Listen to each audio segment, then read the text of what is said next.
السلام عليكم ورحمة الله وبركاته. أعوذ بالله من الشيطان الرجيم. بسم الله الرحمن الرحيم. الحمد لله رب العالمين، والصلاة والسلام على أشرف المرسلين سيدنا محمد وعلى آله وصحبه أجمعين. فجعنا الآن بخبر وفاة شيخنا الفاضل الكريم فضيلة الشيخ الإمام أبو إسحاق الحويني.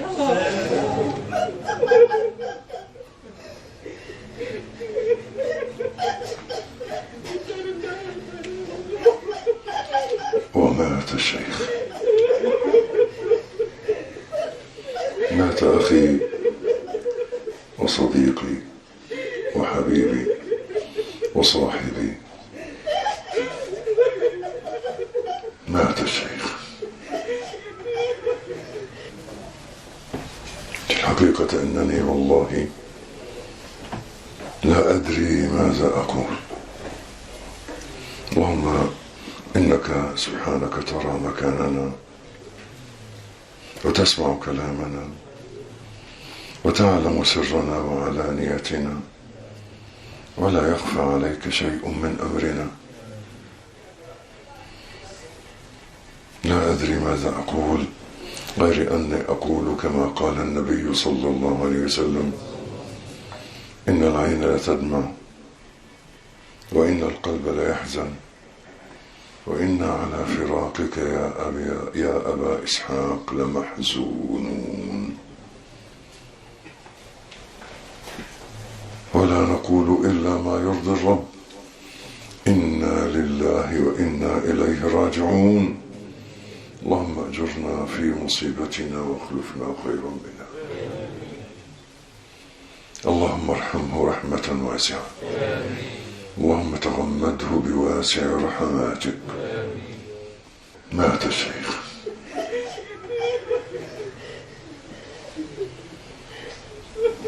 صحبته منذ 40 سنة،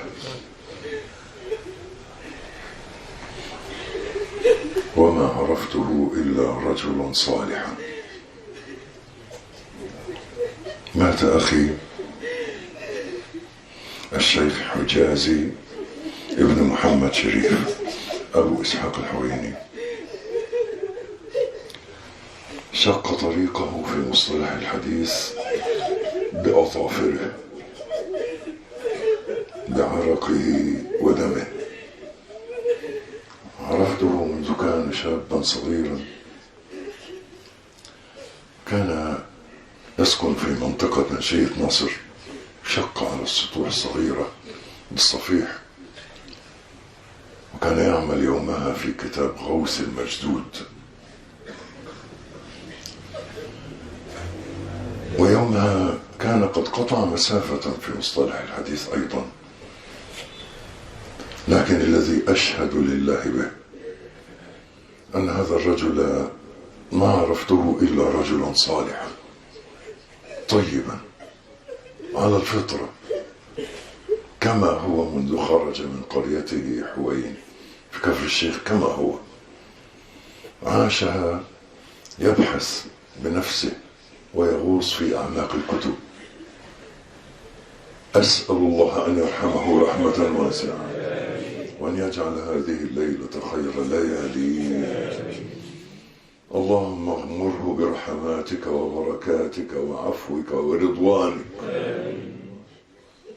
ومات الشيخ. ما رأيته إلا غائصا في الكتب ليل نهار، لا يفتر ولا يكل ولا يمل، وقد آتاه الله من النعم ما لا أستطيع أن أحصيها. ما شاء الله تبارك الله. كان همة عالية في القراءة والكتابة، خطه جميل، موهبة. والأسلوب طريقته فذة في استخراج الفوائد واستنباط المعاني. لغته قيمة عالية، بلاغة وحصافة ومتانة في الأسلوب، في الخطابة والدروس، لغة جذلة، وكان شخصا محببا إلى الجميع، كل من رآه من المؤمنين يحبه. ثم هذا ما أكرم به في نهاية حياته، مرض سنين طويلة وهو صابر راضي. كانت آخر مكالمة منذ شهور، هو مرض مرضا شديدا منذ شهرين أو أكثر قليلا، لكن قبلها كانت مكالمة كلمته، قال لي أنا أعمل في كتاب كذا وأنجزت منه 20 مجلدا، وهو في هذا المرض، وسيصدر قريبا من مكتبة في الكويت كما قال لي ساعتها. كان رجلا مباركا، بورك في علمه، وبورك في وقته، وبورك في جهده، بورك في أسلوبه، بورك في لغته، بورك فيه. كان مباركا حيثما حل ونزل. حججت معه 3 مرات صحبة، فكان ما شاء الله لا قوة إلا بالله، قوة على العبادة، وسمتا صالحا ولطيفا لطيفا. كان صاحب دعابة طيبة ومزحة جميلة. كان جميلا، كان جميل الطلعة والهيئة أيضا. شيخنا وأستاذنا فقدناه الليلة، وفي ليلة جميلة من ليالي رمضان، وهذه ليلة ختمتنا للقرآن في التراويح، الختمة الثالثة، فنجعلها دعاء له إن شاء الله، ندعو له كثيرا. أسأل الله أن يجعل قبره روضة من رياض الجنة.